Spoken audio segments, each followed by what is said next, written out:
काफी समय पहले की बात है। प्रतापगढ़ नाम का एक राजा था। वहाँ का राजा बहुत अच्छा था, मगर राजा को एक सुख नहीं था, वह यह कि उसके कोई भी संतान नहीं थी और वह चाहता था कि अब वह राज्य के अंदर किसी योग्य बच्चे को गोद ले ताकि वह उसका उत्तराधिकारी बना सके और आगे की बागडोर को सुचारू रूप से चला सके। और इसी को देखते हुए राजा ने राज्य में घोषणा करवा दी कि सभी बच्चे राजमहल में एकत्रित हो जाए। ऐसा ही हुआ। राजा ने सभी बच्चे को पौधा लगाने के लिए भिन्न भिन्न प्रकार के बीज दिए और कहा कि अब हम 6 महीने बाद मिलेंगे और देखेंगे कि किसका पौधा सबसे अच्छा होगा। महीना बीत जाने के बाद भी एक बच्चा ऐसा था जिसके गमले में वह बीज अभी तक नहीं फूटा था, लेकिन वह रोज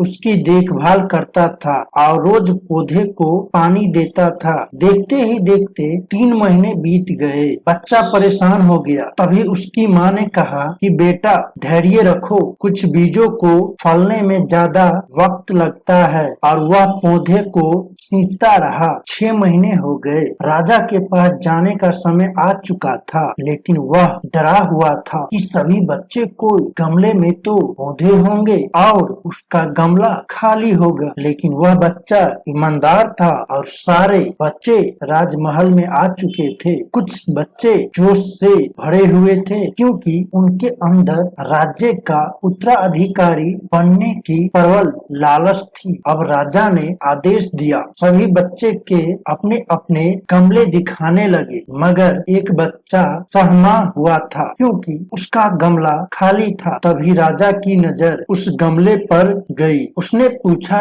तुम्हारा गमला तो खाली है। तो उसने कहा, लेकिन मैंने इस गमले की 6 महीने तक देखभाल की है। राजा उसकी ईमानदारी से खुश था कि उसका गमला खाली है, फिर भी वह हिम्मत करके यहाँ आ तो गया। सभी बच्चे के गमले देखने के बाद राजा ने उस बच्चे को सभी के सामने बुलाया। बच्चा सहम गया और राजा ने वह गमला सभी को दिखाया। सभी बच्चे जोर से हंसने लगे। राजा ने कहा, शांत हो जाइए, इतने खुश मत होइए। आप सभी के पास जो पौधे सब बंजर है, आप चाहे कितनी भी मेहनत कर ले, उनसे कुछ नहीं निकलेगा। लेकिन असली बीज यही था।